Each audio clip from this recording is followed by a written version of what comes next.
Oh yeah, sexy biscuits. Nice. Long was 1975.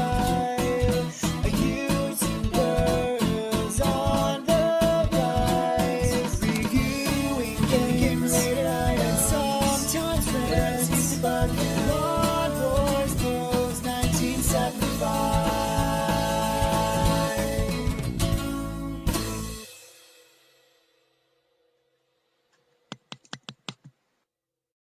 Hey YouTube, Lumboy's Post 1975, and welcome to a nostalgic memories of video. Haven't done one of these for a while. Welcome to my nostalgic memories of Gran Turismo. Now, Gran Turismo is obviously a series, that refers to a series, but I want to talk specifically about the first game. I'm going to mention the other games in places here and stuff like that, but basically I was having a chat with someone at work the other day who's got a PlayStation 4 Pro and was talking about how good Gran Turismo 7 is on it. I don't know. I've seen videos, I've heard things about what they did after it had been reviewed about introducing, or restricting I should say, the way you can grind to get in-game currency. Which is, to me, was always a big part of Gran Turismo. And you can actually, if you want to get certain cars, you have to buy them. Again, I'm not going to take it as fact because I've not actually played it. I'm going on what I've heard. But if that's the case, fucking shame on you, Sony, for what was basically such a big part, an enjoyable part, and a lengthy part of Gran Turismo. And one of the reasons I absolutely love it. But he's considerably younger than me, so his first experience of a Gran Turismo game would be Gran Turismo 5 on the PlayStation 3. Excuse me, Windy Pops. I've just had a double bacon egg McMuffin, and I thought you should know that. And I was talking to him about, obviously I'm a Forza guy now, because I loved, we'll just get this bit, my history of Gran Turismo out of the way before we talk about my memories of the first game and what a big deal it was for me. What a game changer it was. What a big deal it was for everyone else and for racing games in general, in the gaming industry. So obviously I played the first one on my PlayStation. I had the Japanese one, we'll get into that more later. Then I had Gran Turismo 2, again on the PlayStation, which is my favourite Gran Turismo game of all time. I think that is the best all-round package of it, of the ones that I've played. Played Gran Turismo 3 on my PlayStation 2 that I actually got on pre-order and got when it was released. And when that game came out, it was an absolute must-have. People complained at the time that it was a very, it was a smaller package compared to Gran Turismo 2, but we didn't care. It was on a brand new on a brand new system, on brand new hardware, brand new game engine, stuff like that. Could they put more in it? Probably. Did they have a tight release date? I don't know. All I know is me and my mates absolutely loved that game. Preferred 2, but there's no denying that game hit the floor, well, not running, driving, basically, on the PlayStation 2. It looked absolutely fantastic and set another benchmark for driving games and stuff like that. And then I played Gran Turismo 4, but I was still in Canada at that point. And I don't know, I found Gran Turismo 4 really, really underwhelming. And I've played none past then. I've heard that Gran Turismo 5 is kind of a mixed bag on the PlayStation 3. Again, these are things I've heard. I can't speak from fact because I've not played them. And I went from a PlayStation 2 to a GameCube to a Wii, and then I went to a 360, which is why I ended up with Forza. So I never went the route of Gran Turismo 5 on the PlayStation 3. I heard that that when you put it in and you have to patch it or update it, basically you're due to retire yourself when it's finished. I've heard great things about Gran Turismo 6, or was it Sport Next? I don't know. The point being, my experience of Gran Turismo is 1 through 4. And I was explaining to this guy, because he started on 5, so he missed the first 4, that the first 3, at least, it was an experience. It was something else. It was just new territory for racing games, and it was mind-blowing stuff. And I remember back in the day when I had my Japanese PlayStation 1, because even back then, I've told this story in my nostalgic memories of a PlayStation 1, I did not wait for consoles to get launched. Obviously, Gran Turismo was released by Sony Polyphony in 1997, or as we like to call it back in the day, Polyphony. No, seriously, I don't know.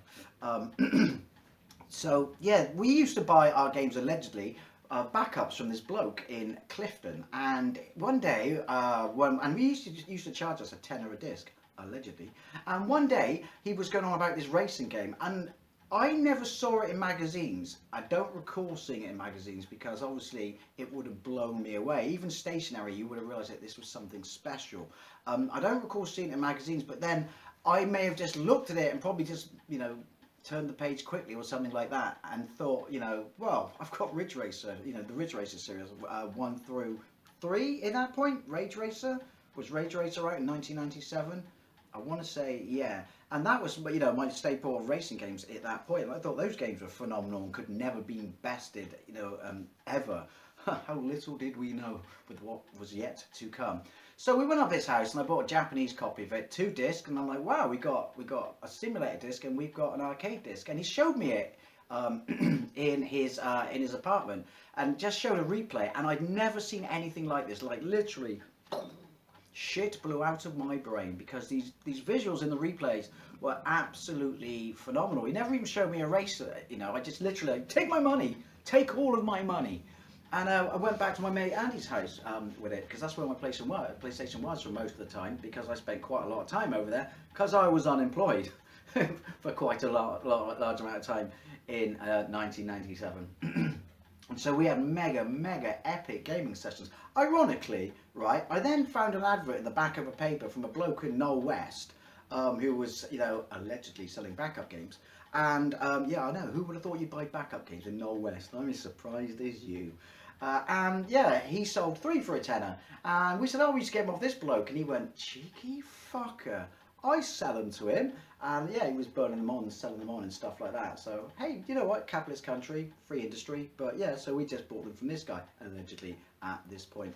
But going back, right, so I remember the first time we put it in, we put arcade in, and it was Japanese, which, let's be fair, after, a couple of days of poking around and stuff like that, it didn't matter there. I mean, especially with it being a driving game, it didn't really matter that it was in Japanese. It's a lot more forgiving than other games. And yeah, it became apparent that this game was something special, but arcade was just, I don't know, I didn't like its arcade as much as Ridge Racer, because Ridge Racer was set up to be an arcade game, and this to me showed you that there was a serious element in there which was on this suggests how I took it, that was on the other disc, and you had amazing visuals and stuff like that, but it just didn't feel to play as much as fun as Ridge Racer. And you got to remember, at this point there wasn't a driving game like Gran Turismo. Absolutely not. There were games out there, that you could upgrade, tune and do things like that, but not to this extent. Ridge Racer was just a full, happy, fat arcade experience. And I loved it. And I love Ridge Racer Revolution. I still have a memory card with both unlocked Angel and Demon cars on it. And I loved, Ridge Racer. Then you could argue that Ridge Racer Type 4 was kind of somewhat of an answer to the Gran Turismo series. But yeah, so racing games at this point, as spectacular as they were, we're talking Ridge Racer, we're talking Daytona, they're arcade. I mean, don't get me wrong, Daytona I could play all day long, but it's a shallow gaming experience because it's arcade. But yeah, absolutely loved it. But Ridge Racer and the Daytona series, basically, and on consoles, this is what we thought racing games were. Some people tried a little bit above and beyond and stuff like that, but no one had done anything to the level of Gran Turismo. So we grew tired of the arcade disc, but we were a little bit intimidated by the simulation disc, or even really knew what it was. And then, playing around, we worked out about the licenses. Sorry, terrible Windy Pops. How rude. And this in itself was mind-blowing and a lesson in grinding itself. But it was trying to teach you, how to drive that car in this game, which obviously will never compare to real life, but was far more simulation than anything it come before it. It's like the game knew that, yeah, you've been schooled on Ridge Racer, haven't you? Yeah, we're entirely something different. So obviously the 3 licenses and the stuff like that, and some of them being really easy up to ones that are really challenging, and then just rinsing and repeating and stuff like that. And the sense of satisfaction you got out of achieving these licenses, again, nothing else had done anything like this. Like, you had to earn the right to partake in certain races, unlock certain races because of your driving skills and things like that. Basically licenses, akin to getting a license so you can actually bloody drive in real life. mind blown. Some of it was irritating, stuff like that, because sometimes you would just hit the wall where you had to keep rinsing and repeating the same thing. And GameFAQs was around and it could tell you how to do stuff and like that. But me and my mate Andy, we just ground and ground and ground at this, and there was no better game for being baked, because, well, I got baked back then, because it was the 90s, it was a different time. Yeah, grinding and being baked. Hand in hand, the 90s, absolutely fantastic. Yeah, so that's all we did. Got all the licenses. Then obviously you could only partake in certain races if you had certain cars: rear-wheel drive, four-wheel drive, front-wheel drive, rear engine, stuff like that. And so there was nothing like this. I mean, you could argue it's crude to racing games now, which clearly it set the template for. Like I said, I'm a Forza guy, because obviously when I jumped to 360 from my Wii, having completely missed PlayStation 3, or not wanting a PlayStation 3 because it was out and still relevant at the time, I went for Forza, fell in love with it, and now it's officially my favourite driving, franchise, especially, the Horizon. And obviously there's a new one which is Return to Form, which what will that be, Forza 8, or is it just called Forza Motorsport again? Because they do that weird flippy thing with titles, don't they, like they do in movies after a few years. I love it now, but it clearly shows, while you could argue it's different in elements, its inspiration from Gran Turismo. It was clearly Microsoft's, we have to have a killer car app, we have to have our Gran Turismo, which was their Forza series. And it's safe to say that it now competes on an even foot with it. Just my thoughts. I'm sure the Sony kids out there will have a completely different experience.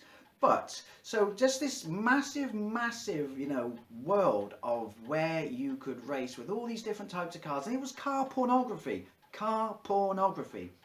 Because, and you got to remember, this is pre-reboot Top Gear, which brought sort of this level of cars. I mean, we all had certain cars that you knew about, like, Countach's, F40s and things like that, and games like Chase HQ and Outrun, let us know, and brought Ferraris into our gaming world and stuff like that. I know they're arcade, but what I'm saying is, we knew of these supercars and stuff like that, but there weren't any games that just said, you can have them, but, well, not all of them. That was the interesting thing. There were supercar quick cars in it. It was the diversity of the cars as well, and the ones that became legendary with you and your mates in this series. Looking at you, Mitsubishi GTO, later to become what? The GT, I can't remember, but it was a GTO initially, wasn't it? And everyone I knew had that car, everyone. The magazine said that was the best car to tune the tits off. But, point being, there were so many cars. What was the garage in it? I almost said garage, which I should never say, because I'm English. What was the garage in it? It was easily, 200 plus, maybe 300? It's been ages since I played it. It is on my PlayStation Classic, so I should get around to giving it another go. But I can't play it now after I've hit the dizzying heights of Gran Turismo 2, which is the one I still go back to the most, even over Gran Turismo 3. But this is about the effect that the original Gran Turismo had on me. So, once we got a head around, we had all our licenses, once we got a head around acquiring cars, came the grinding. Oh, if that's true about 7, then that's one massive chunk, and you have to actually get your physical, real-world, non-digital wallet out, then that's just fucking terrible. Terrible. I don't know, maybe people have complained enough or vote with their wallets that Sony have patched it. Also, you couldn't play the single-player campaign, could you, when their servers went down? But then, to be fair, that's a problem with a lot of games and companies these days, isn't it? Oh, the future.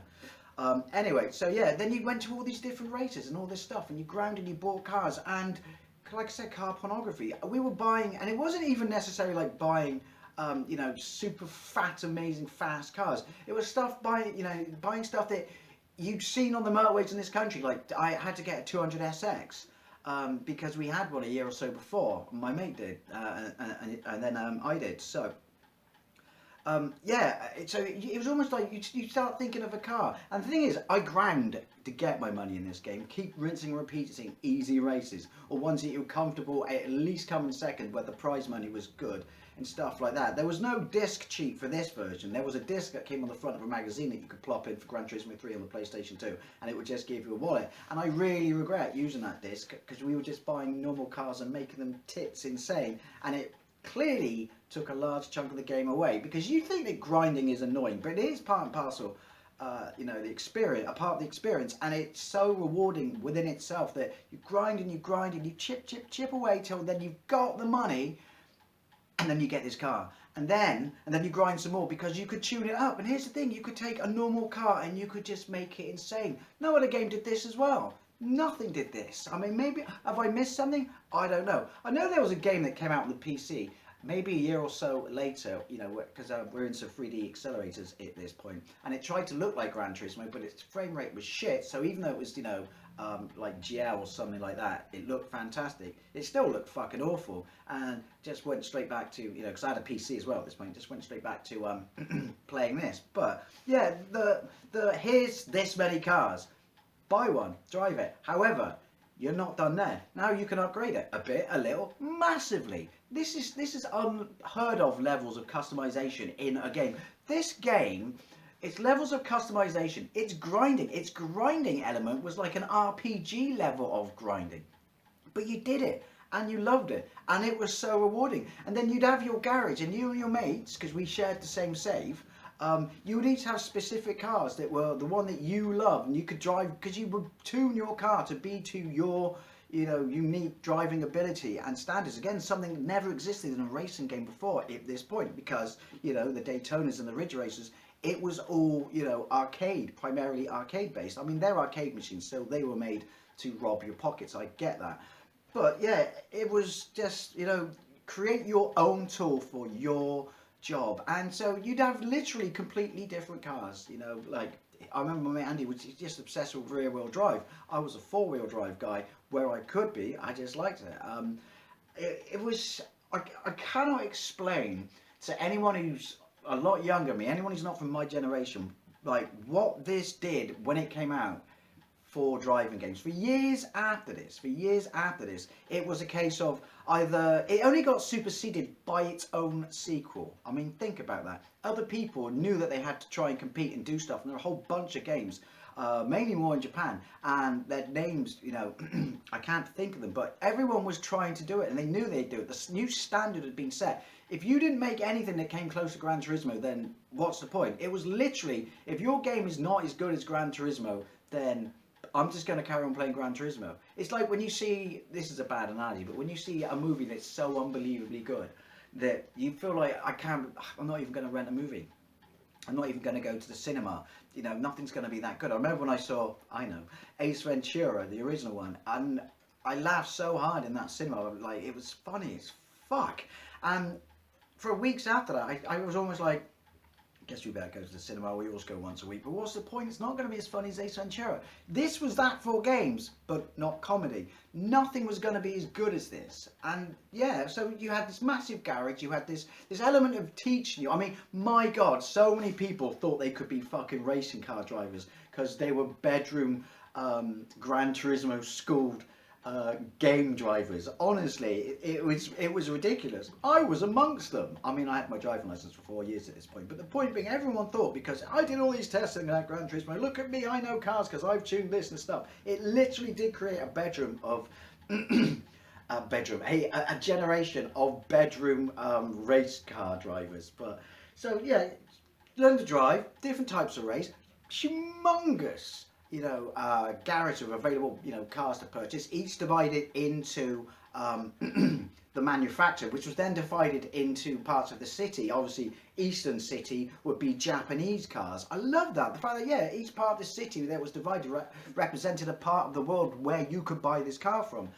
Oh my God, just thinking about it now, it makes me smile. I mean, safe to say, if this game never came out, would we be at this level now with racing games? You could always argue that something else would have come along and filled in the void or the gap. Or would it have? Because Gran Turismo literally gave the entire racing, you know, game genre a fucking huge kick up the ass. And as much as I'm a Forza guy, do you know what? I know that Forza doesn't exist, you know, and takes many of its attributes, even though it does things in its own way. It takes it from Gran Turismo. It would not be here. I mean, like I said, they needed their own killer Gran Turismo type app on the Xbox because of how, you know, popular and insane this series was on the PlayStation. And we all knew from day one, even though I was chipping away on the Japanese version. And to be fair, I never went back to the arcade disc, and I never played the arcade disc on the second one. I had a Japanese version of that. And yeah, when I finally got a US import to, I never got, you know, because I had to have an original version. Never played the arcade version, the arcade version of that. Never played it on the PlayStation 2 in Gran Turismo 3, even though you need a separate disc.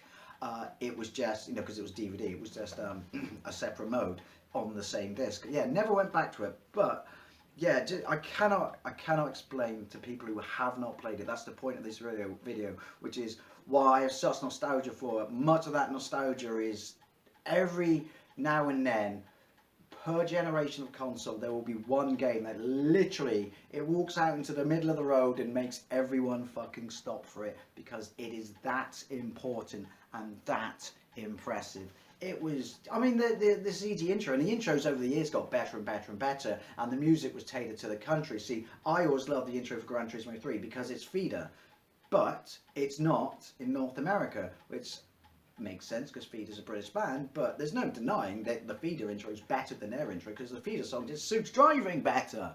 Yeah, and obviously the later ones we have proper soundtracks, but and you know the soundtracks on these were fucking amazing as well. And the tracks, and they were real tracks, and let's get to the graphics. Let's get to the elephant in the room, because I've waffled enough about just everything in this game, the customization, the sheer amount and variety of it. Alright, clock, alright. Sheer amount of variety of what you could do, the types of races, having to learn to drive, customization, tyres, endurance races, stuff like that. Whoever made this, this was beyond a labour of love, which is why if it's true what's happened in 7, then this is like it's shitting on, you know, its heritage. Excuse me, it really is. Because grinding is definitely part and parcel. Anyone who's got a PlayStation 4 or 5, please let me know, because I've seen videos and I've heard people piss and moan about it, and I heard about the server outages and stuff like that, but I mean that can probably be fixed. But have they restricted grinding to such a point that it's literally, if you don't want to, because I mean grinding is part and parcel of it and rewarding, even though you could argue it's tedious, but there's doing that, and then there's dangling the carrot in front of someone, because you should not have to use your real money in a game to the point where you're never really going to get where you need to get to be competitive in that game if you don't spend your own money. Possibly next week I won't do my vlog immediately after my breakfast. But it's me. So the thing as well that blew us away when we first got it was the visuals in this were utterly fantastic. We'd never seen reflections on cars at this point. Ridge Racer introduced it in Type 4, but they weren't as good. I mean, Type 4, like I said, was trying to take something back. I mean, it was still arcadey, but it had these other, you know, tuning and stuff elements in it, unless I'm thinking of a different Ridge Racer. But it was like the reflections in your car, I mean, they still look amazing, but they're not in real time. I've watched people break down how they do these effects and the lighting effects and stuff like that. But the tracks had, you know, just such an element of realism to them. They clearly wanted to make a game where our car models must look like the actual car models. And my God, did they? I mean, I still look at it, but I grew up with Spectrum, so I mean, I look at Chase HQ and think it looks fantastic, but I can still look at it, and even though, you know, there's some jaggies here and stuff like that, your wheels aren't completely round, it's a bit pixelated and shit like that, I think the car models are absolutely superb. I think they're absolutely fantastic. I mean, didn't it run at solid 30 frames a second as well? Absolutely bang on 30 frames a second. I mean, I'm remembering back here, because it's 1997, you know, we're 5 years short of it being 30 years old, Jesus. But yeah, the reflections on the cars, the car models were insane, and the fact that you had that many cars and each car had just as much detail. Piss off, son, you're annoying me, I have to sleep later on. That much detail, it's like, you would have forgiven them if they dropped a ball on a few of the models because they had that many in there. But they didn't. And the lighting effect and the tracks, nothing. I mean, this made Ridge Racer look like a Fisher-Price toy. You know, like, you look at this, then you look at Ridge Racer, super realistic. Kind of looks like kids' toys, you know. It's hard to play with kids' toys. And I'm not disrespecting Ridge Racer, because I loved it, and its series of franchise and stuff like that. But nothing looked like this, you know. And the replays, we never really gave a shit about replays. I certainly didn't give a shit about replays. It's like that Metal Gear Solid moment, where after I played Metal Gear Solid, obviously that's the next year, from that point on, because the game engine was so good and it was such a cinematic masterpiece, I should probably do a nostalgic memories of Metal Gear Solid. Let me know if you think I should, assuming someone's actually watched to this point. But it was another one of those games that I only want to see cutscenes now done with the game engine because they look so good. And that was the same with Gran Turismo, which is I actually gave a fuck. Look how good this looks, and it's my driving as well. It was, it not just looked amazing in the replays, but you were watching yourself. There's a little ego thing in there, I know, but that's the purpose of video games giving you, replays, isn't it? And then dressing it up in eye candy that looked like this, you really wanted to watch your replay. And you watched back specifically for the amazing overtakes you did and stuff like that, and where you just crossed the line or you cut in front of people and shit like that. Play car sandwich, as I like to call it. One way around a corner, get between two people, car sandwich. Because there was no damage in this, which, to be fair, I didn't give a fuck about because there was no damage in Ridge Racer. But, yeah, I could not watch any other, well, I didn't play, to be fair, any other racing game until Gran Turismo 2 came out, unless Type Ridge Racer Type 4 came out before that, can't remember, but when something looks this good, not only does it play this good because it was a phenomenally playable game, not only does it have that level of customization, that level of cars to buy, driving tests to teach you your skills, which in themselves is a whole set, a bunch of mini games. So we're talking value for money. Bang in the arcade disc, which again I never really played once I got my head around playing simulation mode. Obviously, in a Japanese version. Nothing. There was no point. There was no point buying another game. Literally, this game came along and just said, right, everyone else, sorry, you can all go home now. Honestly, there's no point trying. Don't bother. It's all right. It's all right. There's nothing to be ashamed of. Just fuck off. And yeah, and that's why this was one of those moments, because there are very few games that do that. Per system, per generation, and this. And you could argue to some degree, even though it's a very, very early game, Gran Turismo 3, because the visuals were up beyond belief, on the PlayStation 2 did that, But, yeah, this was literally a game that, because they got it right out of the stable, right out of the garage, was a license to print money. and fair play, and well deserved, and rightly so. This was one of those moments where literally everyone was playing catch up for years, and to some degree you could argue no one's really ever caught up with it until the Forza series. That's how good it was. Again, I don't know what it's like in later ones, because for me Gran Turismo will always be the first 3 games. Second is my favourite, then the third, and then the first. And I still love the first, but the first is one of those literal moments when your jaw hits the floor and you realise that something truly special has happened. And like I said, everyone else is going to be playing catch up for fucking years. Anyway, I tried to explain this to the person at work. I think that at this point they would probably just think, he's one of those old people who's just reminiscing about days gone by. When the world was still black and white. But hopefully those of you who are from my generation and experienced Gran Turismo when it was released, I don't even know what the power version was like. I never played a power version. Was the power version unoptimized 50 Hz and shite on the PlayStation, or did they at least have the the decency to optimize it? I don't know. But the first 3 games forever, I love, and maybe I should get into them. Actually, I can't get into new ones because that would involve me buying a PlayStation, and I don't want to. But yeah, the importance of this game, not just to racing games in general, and I guess you could argue the game industry, but to me and everyone else I knew who, like Ridge Racer and stuff like that, and like cars, it cannot be underestimated. It was just utterly fantastic. So anyway, as always, I'd love to know what you think with your memories of specifically the first Gran Turismo, but hey, chuck in your 2s and your 3s if you want. Thank you very much for watching. I'll see you later.